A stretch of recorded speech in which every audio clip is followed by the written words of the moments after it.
에베소서는 두 가지를 우리에게 가르쳐 주시는데, 첫째는 우리가 구원받은 그 구원의 감격이 얼마나 크고 놀라운 것인가 하는 겁니다. 그래서 우리의 어떤 의지, 우리의 노력, 우리의 열정으로 구원받은 게 아니라 이 세상에 과거부터 시작해서 하나님 나라 이를 때까지 수많은 민족들, 수많은 사람들 가운데서 하나님은 오늘 저와 여러분을 창세 전에 이 세상의 모든 걸 다 만드시기 이전에 우리를 구원하시기로 예정을 하셨어요. 미리 정해놓으셨다라고 하는 것이죠. 그리고 하나님의 때가 이름에 우리로 하여금 성령 안에서 믿음을 선물로 주셔서 우리가 예수님을 믿고 하나님이 해놓으신 모든 일을 1세트 우리가 받아들여서 그 안에 순종하며 살 수 있도록 은혜를 주신 것이죠. 이게 하나님의 구원의 크고 놀라운 역사입니다. 우리의 노력이 아니고 하나님의 은혜로 우리 모두가 다 구원받게 된 줄 믿습니다. 그 다음에 그렇게 구원받은 우리는 어떻게 살아야 되느냐면 하나님의 기쁨이 되어야 된다 하는 거예요. 저와 여러분의 삶이 하나님의 기쁨이 되는 아름다운 성도이기를 원합니다. 우리 모두는 다 사랑받는 존재들이에요. 그러나 사랑받는 것과 기쁨이 된다고 하는 것은 조금 차이가 있는 것 같아요. 제가 언젠가도 말씀을 드렸지만 우리의 자녀들, 우리의 사랑의 대상이에요. 그래서 우리가 늘 사랑합니다. 미운 짓을 해도 사랑하고 예쁜 짓을 해도 사랑하고 하여튼 사랑하게 되는데, 그렇다고 해서 모든 자녀들이 다 내게 기쁨이 되는 건 아니에요. 어떤 때는 화를 불러일으키기도 하고 어떤 때는 근심이 되기도 하고 때로 어떤 때는 정말 슬픔이 되기도 하는 그런 경우가 있다라고 하는 거예요. 우리도 마찬가지예요. 하나님이 우리를 특별히 예정하시고 택정하셔서 우리를 그리스도 예수 안에서 구원해 주시고 우리를 하나님의 자녀 삼아 주셨어요. 구원받은 백성인 저와 여러분에게 미래의 소망이 있게 해주셨어요.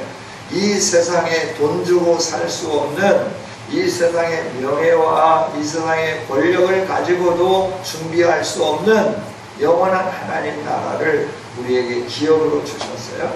그리고 이 기업을 바라다 보면 오늘을 사는 거예요. 오늘 내가 참고 살아가는 거예요. 힘들어도 내가 오늘을 극복하며 나가는 거예요. 왜? 머지않은 날 내가 가야 할 그 영원한 집이 있으니까 그 황금길, 보석으로 담장을 꾸며놓은 집, 화려한 집, 눈물이 없고 슬픔이 없고 이별이 없고 고통이 없고 돈 벌려고 애를 안 써도 굴러다니는 게 금덩어리, 굴러다니는 게 보석, 이런 곳에서 영원토록 살게 되는 거예요. 그 나라를 바라보면서 오늘 우리가 이 시대에 믿음으로 천국을 누리면서 살아가게 되는 거죠. 이런 우리에게 하나님은 기쁨이 되기를 원하는데, 그 기쁨이 되는 삶이 뭐냐 그러면 새 사람이 되는 삶이다 하는 거예요. 할렐루야.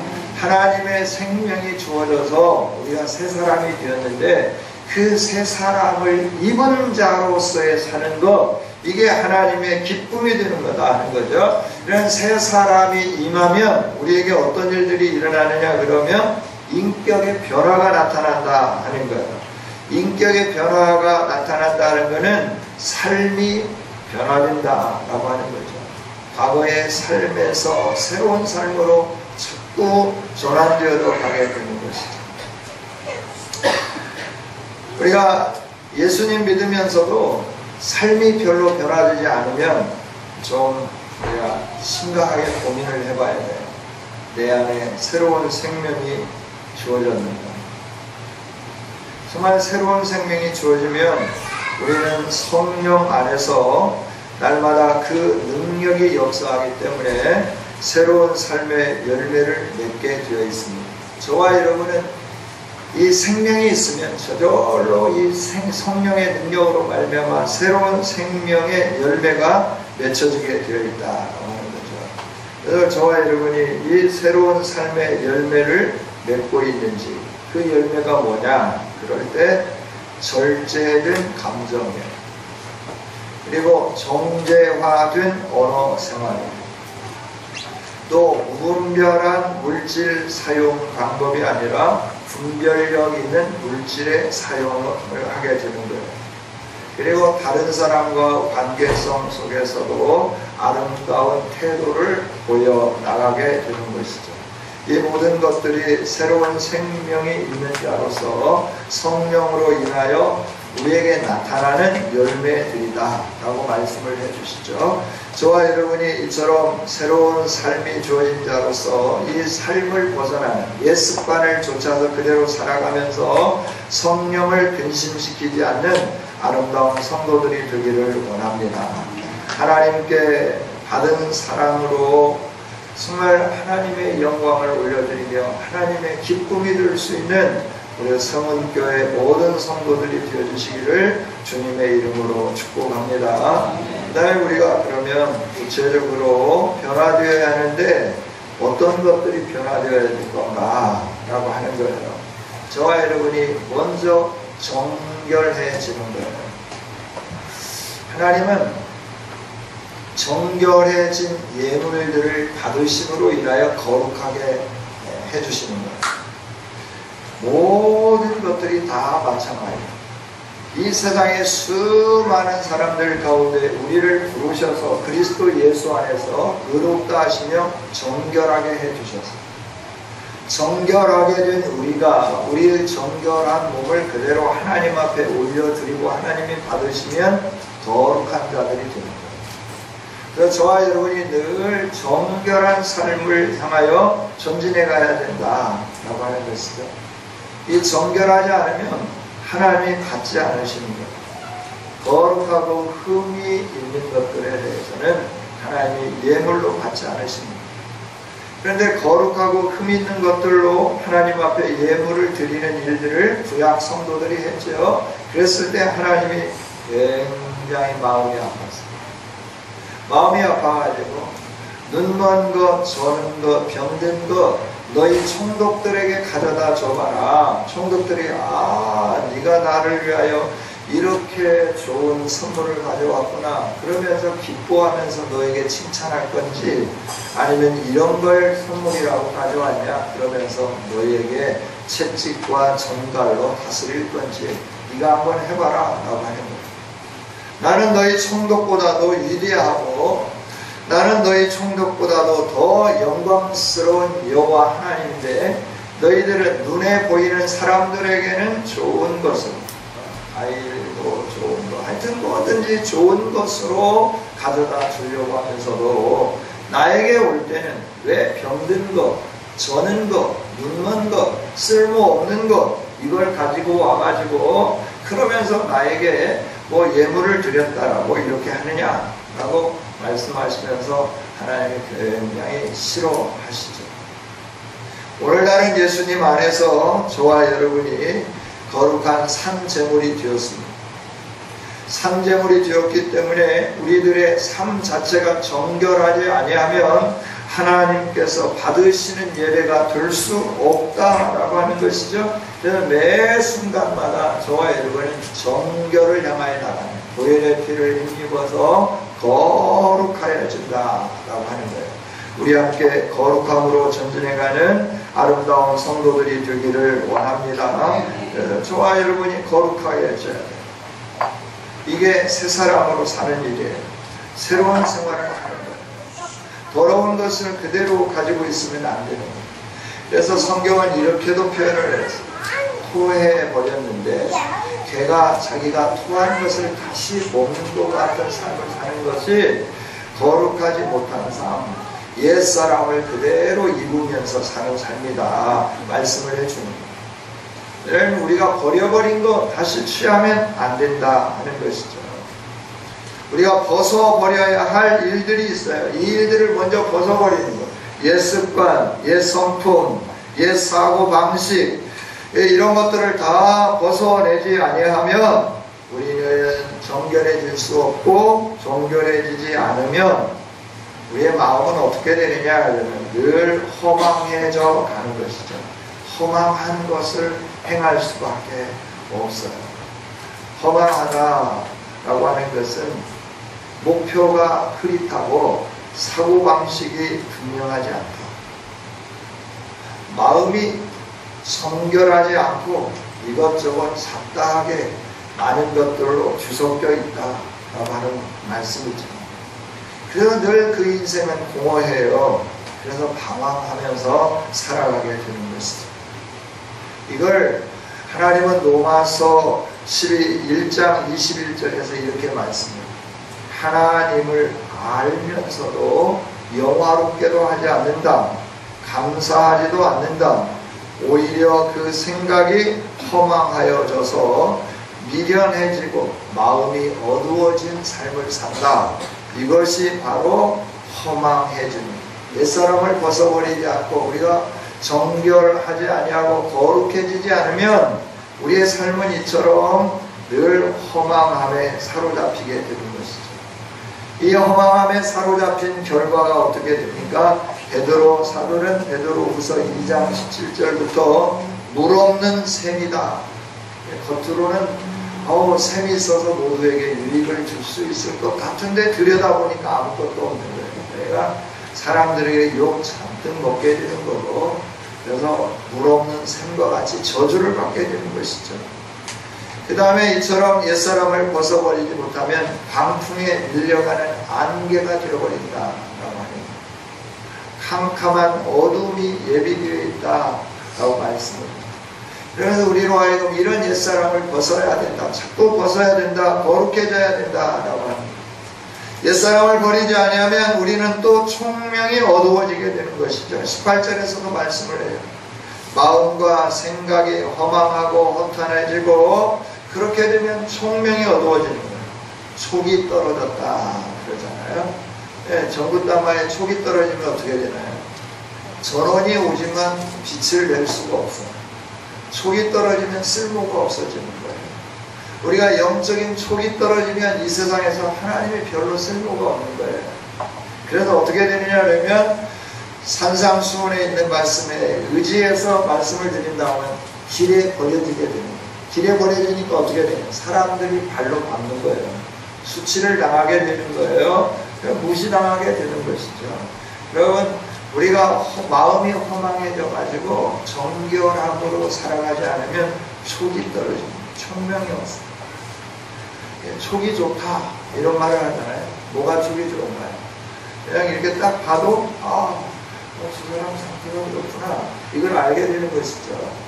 예, 총명이라고 하는 것은 영적인 이해력이라고 합니다. 이 이해력이 사라지게 되면 세상의 모든 것이 우리 안으로 막 들어오기 시작해요. 그래서 하나님의 진리를, 하나님이 보여주시는 계시를 보지 못하고 진리를 구별하지 못하게 됩니다. 그러면서 어떻게 하느냐 하면 세상 것으로 하나님을 비방하면서 그 비방하는 것이 옳은 걸로 알게 됩니다. 왜냐하면 총명이 어두워지는 거예요. 옛사람을 벗어버리지 않기 때문에 이런 현상들이 일어나게 된다라고 합니다. 그러니까 이렇게 촉이 떨어지고 이해력이 없어지고 하나님의 진리를 추구하지 않으니까 점점 어떻게 되느냐 하면 생명력 있는 하나님에게서 자꾸 떠나게 되는 거예요. 예수님은 요한복음 15장에서 나는 포도나무요 너희는 가지다 라고 말씀하고, 너희가 내 안에, 내가 너희 안에 있으면 저절로 너희에게 많은 열매가 맺히게 될 거다 라고 말씀하시고, 너희가 나를 떠나서는 아무것도 할 수 없다라고 말씀을 해주십니다. 하나님은 농부이시면서 우리가 예수 그리스도 안에 밀착되어 있으면서, 딱 접붙여 있으면서 예수님으로부터 영적인 은혜와 함께 영의 삶을 살 수 있는 모든 것들을 다 흡수하기를 원하죠. 그렇게 흡수하고 나가면 하나님이 가꾸시기 때문에 아름답게 험나게 가꿔지게 되는 거예요. 그래서 열매를 아주 많이 맺혀지게 되는 거예요. 그러나 우리가 옛사람을 벗어버리지 아니하니까 말씀드린 것처럼 마음이 허망하고, 마음이 허망하니까 총명이 어두워지고, 총명이 어두워지니까 하나님에게서 점점 멀어지는 거예요. 그래서 세상으로 가게 되는 거예요. 세상으로 자꾸 자꾸 나가게 되는 거예요. 그래서 세상이 보이고 세상의 원리가 작용하기 시작하고, 그리고 영적인 원리가 점점 사라져버리게 되는 것이죠. 결국 하나님과 분리되는 인생으로 전락할 수밖에 없다 하는 겁니다. 이것은 우리 인생의 가장 비극적인 삶에 이르는 것, 하나님과 분리되는 것, 그 인생은 가장 비참해지는 겁니다. 여러분, 저와 여러분이 하나님과 분리되지 않도록 날마다 우리의 총명이 밝아지고, 우리가 날마다 허망한 마음이 아니라 진실된 마음으로 하나님의 생명에 제대로 붙어있는 아름다운 성도들이 되기를 원합니다. 우리가 믿지만 하나님과 관계가 불분명하면 이런 역사가 일어나게 됩니다. 마음이 허망해지고 지혜가 없어, 총명이 없어지고, 그래서 그냥 갈팡질팡하는 거예요. 말씀을 들을 때는 내가 말씀대로 살아야지, 세상에 가서는 세상대로 그래서 왔다 갔다 하게 되는 거예요. 그러면 안 된다. 여러분, 우리가 어떤 건물을 짓고 그럴 때 수평과 수직을 잡잖아요. 수평과 수직을 잡을 때 쓰는 게 있어요. 수평할 때는 수평계를 가져와요. 수직을 잡을 때는 지금은 이제 기술이 발달해가지고 이렇게 레이저로 각을 딱 잡아서 정확하게 이렇게 쌓아가더라고요. 옛날에는 어떻게 했냐면 줄을 가지고 다림줄을 내려서 이 수직이 정확한지 잘못됐는지 이걸 잡은 거예요. 그런데 이 다림줄, 추가 왔다 갔다 하면 이걸 제대로 반듯하게 잡을 수가 없게 되는 것이죠. 여러분, 저와 여러분의 마음이 왔다 갔다 하면 하나님의 기준을 잃게 되는 거예요. 하나님의 은혜를 잃게 되는 거예요. 그러지 않도록 우리들이 하나님의 기준에 확실하게 서 있는 아름다운 성도들이 되기를 원합니다.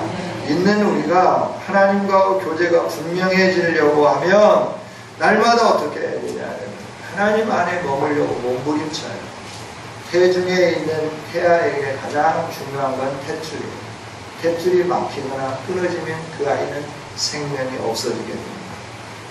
식물에게 필요한 것은 태양과 영양분이에요. 태양이 없으면, 영양분이 아무리 많아도 태양빛이 비춰지지 않으면 식물이 살 수가 없어요. 사람에게 건강이 있고 모든 에너지가 다 있어도 우리에게 공기가 없으면 우리는 죽게끔 되어 있어요. 마찬가지예요. 하나님과 관계, 하나님과 밀접한 관계를 맺는 것, 태아의 탯줄과 같은 것이고 식물의 태양과 같은 것이고 사람에게 공기와 같은 것이다 라고 하는 거예요. 이 하나님과 관계를 놓치면 우리는 참 어려워지게 된다는 것이죠. 여러분, 우리가 하나님의 생명 안에 계속 머물러 있기를 원합니다. 이 생명이 떠나면 어떻게 되느냐 하면 하나님에 대해서 마음이 굳어집니다. 하나님에 대해서 마음이 굳어지니까 어떻게 될까요? 하나님과 관계없는 삶을 사는 거예요. 마음이 굳어졌다. 뭔 말을 하는데 그 말을 듣지 않기로 굳어진 사람은 아무리 말을 해도 듣지 않는 거죠. 돌에다가 외치는 것과 마찬가지입니다. 산에 가서 외치면 메아리라도 돌아오는데 이렇게 마음이 굳어진 사람에게는 아무리 말을 해도 메아리조차도 없어요. 반응도 없고 움직임도 없고 메아리조차 없는 거예요. 이런 사람들은 정말 힘든 사람이에요. 이런 사람들은 정말 어려운 사람들이죠. 여러분, 마음이 굳어졌다라고 하는, 하나님과 함께하지 않는다, 하나님과 함께하지 않는다라고 하는 건 생명에서 떠나 있다, 하나님으로부터 분리되어 있다, 하나님을 등진 상태다라고 하는 것. 이렇게 등진 상태, 이게 원래 우리의 모습이죠. 옛사람의 모습이죠. 이 옛사람을 벗었다라고 하는 것은 등을 돌려서 내가 하나님께로 얼굴을 향하고 나가는 거예요. 그리고 하나님께 집중하고 나가는 거예요. 구원받은 성도가 하나님과 교제가 계속되지 아니하고 매일매일 하나님의 진리 안에 머물지 아니하고 그 말씀에 부딪혀서 내가 날마다 그 그 말씀에 의하여 영향력을 받으면서 옛 모습 하나하나를 뽀개고 쪼개어내고 뜯어내고 긁어내고 갈가내고 이런 일을 하지 않으면 우리는 옛사람의 상태에 빠질 수밖에 없다는 거죠. 그래서 저와 여러분이 늘 새 사람을 입기 위해서 말씀으로 성령으로 살려고 몸부림치는 성도들이 되기를 원합니다. 하나님 앞에 우리의 마음을 토로하면서 기도하며 나가는 우리 모두가 되기를 원합니다. 또 몸부림치면서 이 예수 그리스도 진리의 복음을 증거하는 이 일들을 해야 된다. 이렇게 하지 않으면 우리가 감각이 없어요. 방향을 잃어버린 사람이 됩니다. 여러분, 혹시 길을 가다가 이 위치 감각을 잃어버려가지고 그렇게 간 길이 또 가고 간 길이 또 가고 그래 본 적이 있습니다. 저 얼마 안 된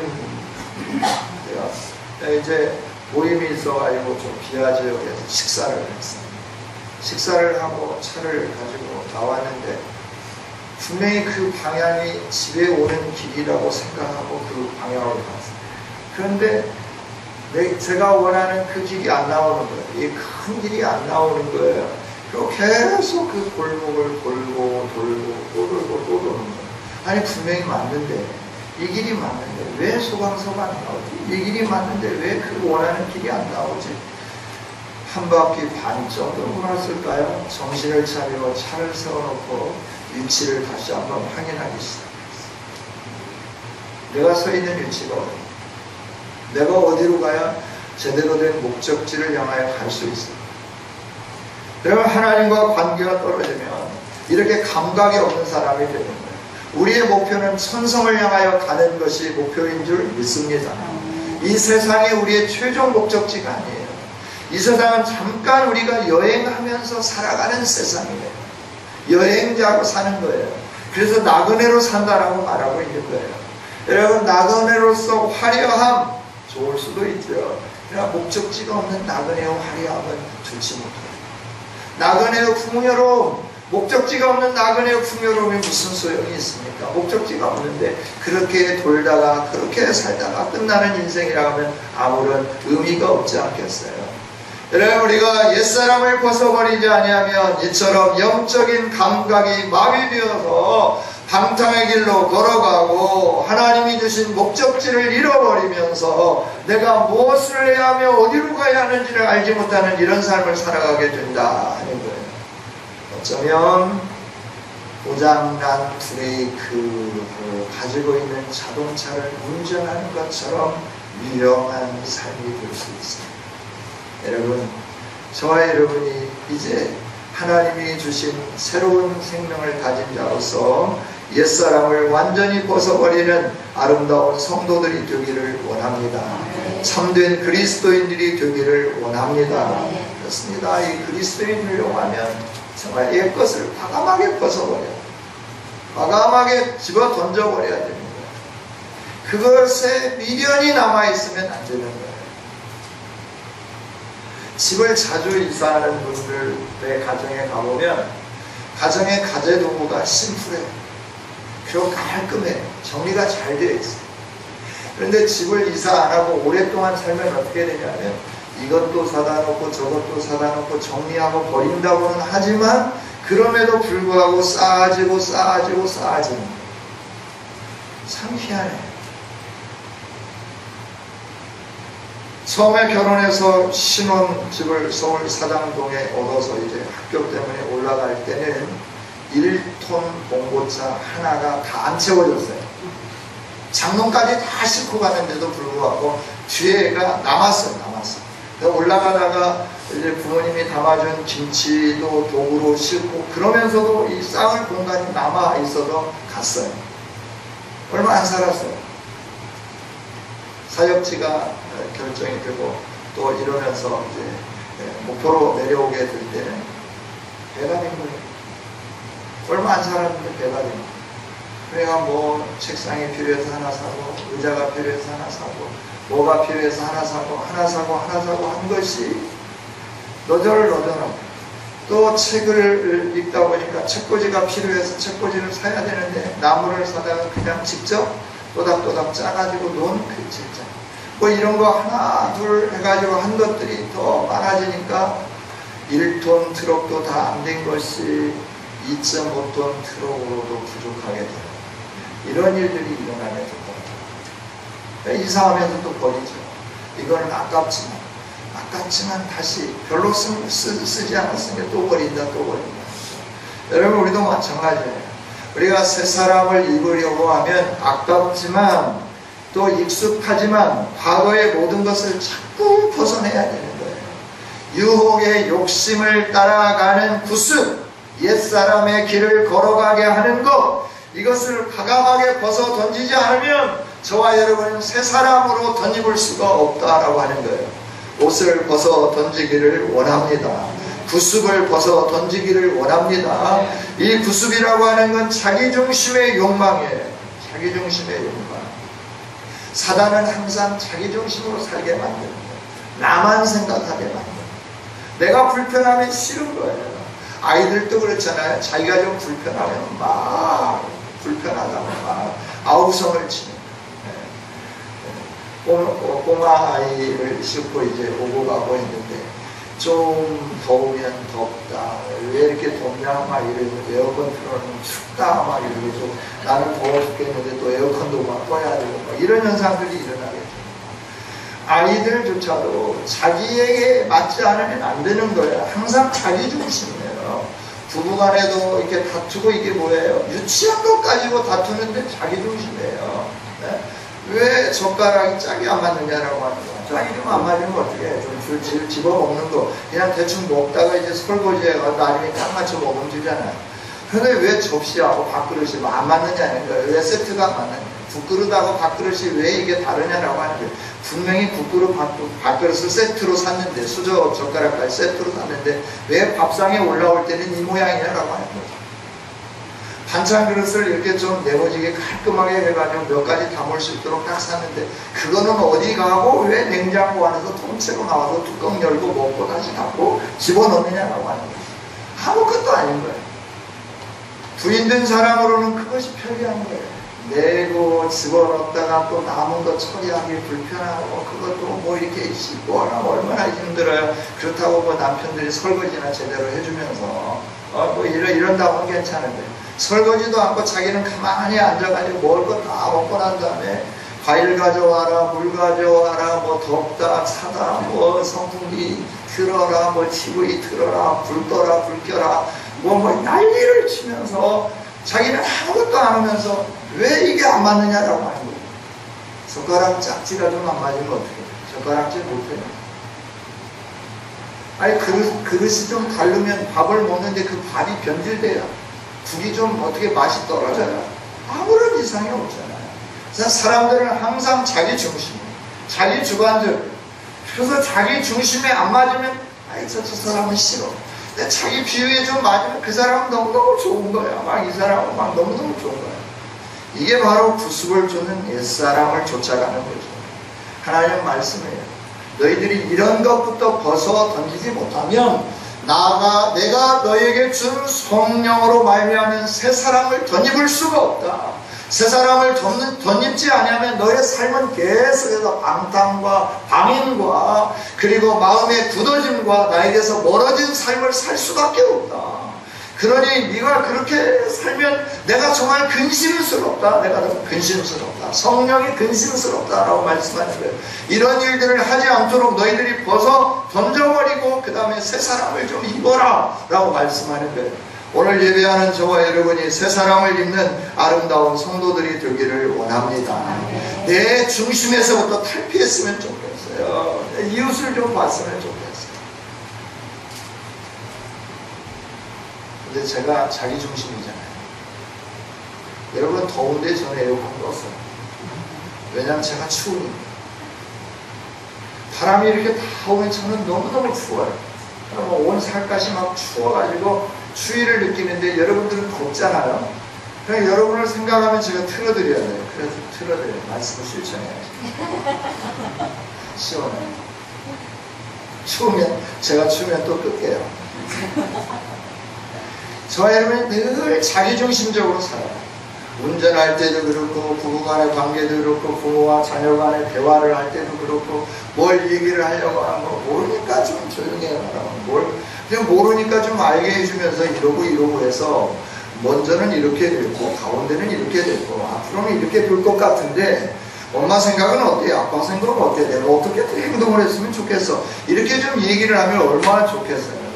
시끄러워. 알지도 못하면서 뭘 참견하려고 하냐고 하는 거죠. 늘 자기중심. 너무너무 자기중심적인 게 너무 많다라고 하는 거죠. 저와 여러분이 자기중심적인 것을 벗어버리지 못하면 언제든지 우리는 남을 볼 수 없고 하나님 나라의 이 아름다운 영광을 누리지 못하고 하나님이 주시는 기쁨과 감격을 맛볼 수 없다 하는 거죠. 저와 여러분이 늘 나를 벗어나서 열방을 바라다보고 민족을 바라다보고 국가를 바라다볼 수 있는 우리 모두가 되기를 원합니다. 여러분, 리더가 되어서 해보면 참 어렵죠. 왜냐하면 이 사람도 원망할 것 같고 저 사람도 원망할 것 같고 그 사람도 원망할 것 같고 그냥 원망하지 않게 하려고 하다 보면 뭐 어떻게 가야 할지를 모르는 거예요. 이러다가 이렇게 하는 거죠. 이게 5천만이 되는 백성들을 끌어가는 대통령, 모든 백성들의 마음에 흡족하게 모든 걸 다 만족시켜 줄 수 있겠어요. 어떤 사람은 만족을 할 수도 있겠지만 어떤 사람은 되게 불만족스러울 수도 있잖아요. 그게 이제 표출되잖아요. 앞으로 표출되죠. 표출되는 이런 상황들을 바라다보면서 왜 저러느냐, 다시는 여성이 대통령 되는 걸 허용해서는 안 된다 이렇게 주장하는 남성들도 몇몇이 있는 것 같더라고요. 여러분 어찌됐든지 간에 그런 모습을 바라다보면서 우리가 해야 할 건 내 중심으로 볼 때 틀렸고 바르지 못하고 또 잘못된 길을 걸어가는가 하면 우리가 어떻게 해야 되냐, 그 생각을, 그분이 가지는 생각을 올바로 할 수 있도록 우리가 내 일처럼 나와 상관이 없는 것처럼 손가락질하고 내가 하고 싶은 말 다 쏟아붓는 그런 삶이 아니라 내 일처럼 내가 그 자리에 있는 것처럼 아파하면서 통곡하면서 기도하면서 나가는 저와 여러분이 되기를 원합니다. 이게 그리스도 중심의 삶입니다. 자기 중심의 삶이 아니라 그리스도 중심의 삶으로 나가요. 예수님은 온 세계를 바라다보고 모든 민족을 보는 거예요. 모든 열방을 바라다보는 거예요. 그리고 그 영혼들이 주께로 돌아오기를 위해서 오늘도 애타는 심정으로 기다리면서 나가게 되는 것이죠. 여러분, 저와 여러분이 옛습관을 벗어버리고 새 사람을 입는 성도들이 되어야 되는데, 새 사람을 입는다고 하는 것은 뭐냐 그러면 근본이 변화된다라고 하는 거예요. 근본이 변화된다. 여러분, 본질이 변하지 않으면 변화된 게 아니에요. 여러분, 저와 여러분의 본성이 바뀌어지도록, 성령에 의하여 온전히 새로워지도록, 예수님의 생명으로 가득 채워지도록 저와 여러분의 과거의 본성을 다 빼내야 되는 줄 믿습니다. 우리 안에 있는 더러운 피를 빼내야 새로운 피가 들어오잖아요. 우리 안에 더러운 것들을 빼내야 새로운 것들이 주입되게끔 되어 있잖아요. 그래, 우리의 본성에 잘못된 것들을 다 뽑아내야 돼요. 그리고 예수 그리스도의 생명, 예수 그리스도의 마음, 예수 그리스도의 정신, 예수 그리스도의 그 모든 삶이 우리 안에 들어와야 된다라고 하는 것, 이게 새 사람을 입는 거예요. 하나님은 저와 여러분이 어떻게 하면 이 하나님의 뜻을 이해할 수 있을까? 그래서 옛사람을 벗는 것이다. 그래서 옷을 벗고 입는 것으로 이렇게 비유해서 우리에게 말씀을 해주는 거예요. 우리 근본적으로 더러운 걸 다 벗어내야 되는 거예요. 그리고 새 옷을 입어야 우리가 깔끔해지는 거죠. 깔끔해지는 거예요. 여러분, 다시 한번 강조하지만 사람은 변화되어야 되는데 새 사람을 입어야 되는데, 이 새 사람을 입고 변화된다고 하는 것은 근본적인 변화. 근본적인 변화가 어떤 것인가? 성경은 요한복음 2장 1절 이하에 있는 말씀을 통해서 우리에게 가르쳐요. 가나 혼인잔치에서 근본적인 변화가 물이 변하여 포도주가 되는 것이 근본적인 변화인 줄 믿습니다. 액체라고 하는 것은 동일해요. 그러나 H2O가 바뀌어져서 포도주가 된 거예요. 포도주가 된 거예요. 그냥 물이 아니에요. 그냥 액체가 아니에요. 그 근본이 바뀌어졌다라고 하는 거예요. 맛이 없던 것이 맛있는 것으로 변화된 거예요. 여러분, 저와 여러분이 이처럼 예수 그리스도 안에서 새로워지는 아름다운 성도들이 되어야 되는데, 오늘날 우리가 이해하기 쉽게 얘기한다고 하면 우리 육체는 하드웨어죠. 이 하드웨어 안에 들어있는 소프트웨어, 과거의 생각, 과거에 가지고 있었던 행동, 나를 지배했던 언어, 이 모든 것들을 다 빼내는 거예요. 그리고 새로운 소프트웨어를 집어넣는 거예요. 그래서 생각이 바뀌는 거예요. 하드 자체는 그대로 있어요. 그러나 그 안에 들어가 있는 내용물이 바뀌어진 거예요. 클릭을 하면 내용물이 변화되었기 때문에 새로운 것들이 나오게끔 되어 있는 거예요. 이게 근본적인 변화인 줄 믿습니다. 우리 육체가 그대로이듯이 우리 소프트웨어도 그대로 있으면 안 된다라고 하는 거예요. 그래서 예수님이 말씀해 주는 거예요. 바꿔야 된다, 바꿔야 된다라고 하는 거예요. 그럼 뭘 바꿀 거냐? 거짓을 버리자. 그리고 참된 말을 하자. 거짓을 일삼던 그런 것들을 다 벗어버리고 우리가 참으로 살아가자라고 하는 것이죠. 거짓이라고 하는 게 뭘까요? 거짓이라고 하는 것은 우리는 막 사기치고 막 이런 것들만 거짓이라고 하는데, 거짓이라고 하는 말은 허위, 기만, 진실하지 못한 것, 이런 걸 총칭해서 거짓이라고 하는 단어로 사용을 했어요. 그러니까 이 말을 더 쉽게 표현한다고 하면 진실과 유사해 보이지만 실제로는 거짓인 교묘한 거짓말, 이게 거짓이라. 우리 마음속에는 내 마음과는 상관이 없이 실제적으로 얘기하지 않냐고 교묘하게 거짓말하잖아요. 가기 싫은데 알았어. 그래놓고 안 가는 거예요. 가기 싫으면 처음부터 나 가기 싫어, 안 갈래, 이러면 얼마나 좋아요. 만나자, 그래 알았어 해놓고는 안 오는 거예요. 그리고 다음에 만나요. 왜 안 왔냐 그러면 급한 일이 생겨서, 갑자기 나가려고 하는데 급한 일이 생겨서 못 나갔다고 하는 거예요. 이게 뭐냐 그러면 거짓이라는 말이에요. 쉽게 표현해서 얘기한다면 그렇다라고 합니다. 여러분, 사단은 처음부터 거짓말장이죠. 처음부터 사실이 아닌 것을 사실인 것처럼 교묘하게 속였죠. 우리가 이런 교묘한 말을 계속한다고 하면 사단을 따르게 되는 것이죠. 정직과 진실의 사람이 되어야 돼요. 우리가 예수님과 함께 살아가면 저절로 그런 사람이 되어져 가게 될 줄 믿습니다. 예수님을 닮아가게 되는 줄 믿습니다. 성경은 분명히 우리에게 말씀해 주잖아요. 그리스도의 장성한 믿음의 분량에까지 이르르라 라고 말씀을 하는 거예요. 뿐만 아니라 참된 것을 말하고, 그 다음에 과거에는 도둑질했어요. 도둑질했다라고 하는 것은 남의 것을 내 것으로 만드는 모든 행위를 다 도둑질이라고 합니다. 시간도 빼앗고, 물질도 빼앗고, 마음도 빼앗고, 영혼도 빼앗고, 이 모든 것이 다 도둑질이에요. 이렇게 도둑질하지 말고 이제는 남을 도와주는 사람이 돼요.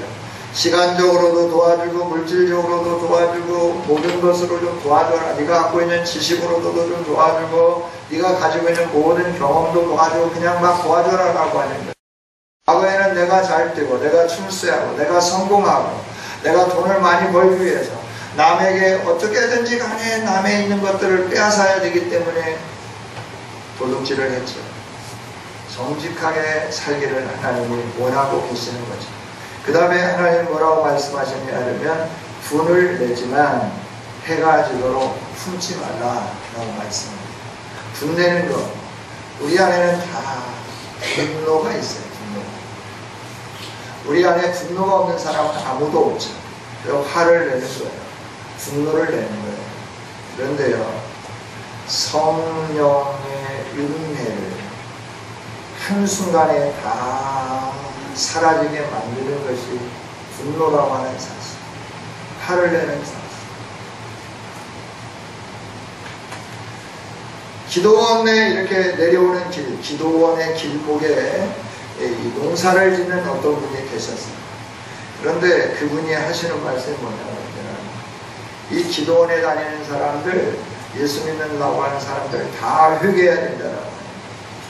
왜 그러냐고 그러니까, 아니 밤새 뭐 죽여주세요, 살려주세요, 울고 불고 그러면서 아침에 내려오면서 왜 남의 밭에 들어가 있는, 남의 집 밭에 들어가 호박은 다 따가고 고추는 다 따가고 또 뭐 가지나 오이나 이런 걸 왜 다 따가느냐라고 하는 거예요. 주인한테 허락을 받았느냐라고 하는 거예요. 은혜 받으니까 그게 다 자기 것으로 보였나. 밤새 기도하다 보니까 비몽사몽간에 하나님 먹을 것을 주신 것으로 착각했네. 이러면 안 됩니다. 여러분, 사단은 우리로 하여금 자꾸 분을 내게 만듭니다. 화를 내게 만듭니다. 이 화를 절제하지 못하는 것, 은혜를 소멸시키는 그런 행동들이죠. 예수님을 믿고 가장 먼저 바뀌어야 할 부분이 있다고 하면 이 성품 부분 중에서도 화내는 부분이 아닌가 생각합니다. 자기대로 하고 화내고 이런 거 우리 함께 벗어버리십시다. 늘 이해하고 용납하고 또 화를 낼 수도 있어요. 예수님처럼 의로운 분이 날 수 있어요. 의분이 날 수 있어요. 막 보는데 막 어린아이를 막 때리는 거야. 돈을 빼앗아가는 거야. 그런데 화를 내지 마라 그랬으니까 못 본 척하고 웃으면서 지나가면 그때는 의분이 나야 돼요. 어떻게 해야 돼요? 말려야 되는 것이죠. 너 왜 어린아이 괴롭히면서 돈을 빼앗아가는 거야? 이건 나쁜 짓이야. 이건 도둑질하는 거야. 이건 잘못된 사람들이 하는 거야. 이런 일을 하면 안 돼. 그러면 따끔하게 혼내면서 교훈하고 보내줘야 되는 것이죠. 그때도 분을 내지 말라고 그랬으니까 그냥 못 본 척하고 지나가면 안 됩니다. 저와 여러분 안에는 의로운 분노를 가져요. 우리 예수님도 그랬잖아요. 이런 성품들을 우리가 함께 배워야 되는 것이죠. 화를 냈다 해도 해가 지도록 분을 품으면 안 됩니다. 사단이 틈타게끔 되어 있습니다. 그 다음에 우리가 새로운 옷을 입는데 어떤 옷을 입어야 되느냐 그러면 말에 대한 옷이에요. 언어에 대한 옷이에요. 선한 언어를 사용해라 라고 말씀을 해요. 29절이잖아요. 29절. 더러운 말은 너희 입 밖에도 내지 말라. 오직 덕을 세우는데 소용되는 대로 선한 말을 해라. 그래서 듣는 자에게 은혜를 끼쳐라. 은혜를 끼쳐라. 여러분, 말은 참 능력이 있어요. 위력이 있어요. 힘이 있어요.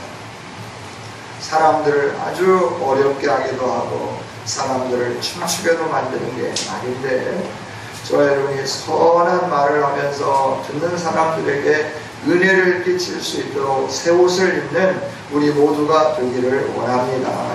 그 다음에 32절입니다. 32절에 보면 말에 대한 거는 31절에도 있죠. 악도, 분내는 거, 떠드는 거, 비방하는 거, 이런 말을 하면 안 된다. 악의와 함께 버려라 라고 말씀하잖아요. 그 다음에 32절에 서로 친절하게 하고 불쌍히 여기고 용서하심처럼 너희들이 용서하면서 용납해라. 서로가 서로를 용납할 줄 아는 이 일, 이게 새로운 옷을 입는 거다 말씀을 해주는 거예요. 여러분, 뉴튼이라고 하는 분이 원래 노예를 파는 상인이었어요. 노예를 가져다가 이렇게 아프리카나 이런 데서 노예 상인을 하다가 예수님을 믿고 목사가 되었죠. 40년 동안 목회 일을 하면서도 늘 두려움을 갖고 있었는데, 그 두려움이 뭐냐 그러면 주님이 아무리 내 모든 죄를 다 용서해 줬다 하더라도 내가 노예들에게 지었던 그 잔인 무도한, 그가 무도한 죄, 이게 용서받을 수 있을까? 이것 때문에 그냥 깜짝깜짝 놀라면서 벌벌벌 떨면서 온몸에 소름 끼치는 공포를 느꼈다고 해요. 그래서 그는 늘 이사야 43장 4절의 말씀을 기록해서 벽에 붙여놓고 이 말씀을 읽으며 하나님의 은혜로 은혜를 구했다고 해요. 내가 내 눈에 보배롭고 존귀하며 내가 너를 사랑했다 라고 하는 구절이죠. 이걸 이렇게 기록해 놓고 일생 동안 하나님이 나를 얼마나 사랑했는지 잊지 않으려고 노력을 했다고 해요. 82세에 숨을 거두면서 그는 이런 유명한 말을 남겼습니다. 나는 지금 하나님의 나라로 간다. 하나님 나라에 가면 나는 아마 3번 놀랄 것이다. 처음에는 반드시 하나님 나라에 가면 만나리라고 기대했던 사람이 안 보이는 것에 놀랄 것이고, 두 번째는 전혀 하나님 나라에 오리라고 기대하지 않았던 사람들이 와 있는 것 때문에 놀랄 것이고, 세 번째는 내가 나 같은 주인이 그 자리에 있다라고 하는 것으로 놀랄 것이다. 여러분, 우리가 예수님을 믿으면 이처럼 변화되고 과거의 그 쓴뿌리들을 몸서리치면서 그것이 나를 지배하지 못하도록, 나의 삶에 영향력을 끼치지 못하도록 우리가 온전하게 벗어내는 이 일, 새로운 삶을 사는 것, 본질적으로 새로워지는 이것이 예수님 믿는 삶이다. 성경은 분명하게 가르쳐주면서 이렇게 살지 않는 것은 오늘 30절에 있는 말씀처럼 하나님의 성령을 근심하게 하는 일이다 라고 말씀합니다. 저와 여러분이 하나님의 성령을 근심시켜 드리지 않으면서 하나님이 주신 생명이 있는 자로서 매 순간마다 하나님의 기쁨이 되는 아름다운 성도들이 되어주시기를 주님의 이름으로 축복합니다. 하나님 감사합니다. 오늘 긴 시간 하나님의 말씀을 들었습니다. 주여, 우리 마음에 이 말씀이 새겨지게 해주시고 성령으로 말미암아 새 생명이 주어진 자로서 옛 사람을 벗어버리고 새 사람을 입는 우리 성은교회의 모든 성도들이 되게 하여 주옵소서. 하나님의 은혜로 구원받았사오니 하나님의 생명이 있는 자로서 주님 닮아가며 하나님의 기쁨이 되게 하여 주옵소서. 예수님 이름으로 기도하옵나이다.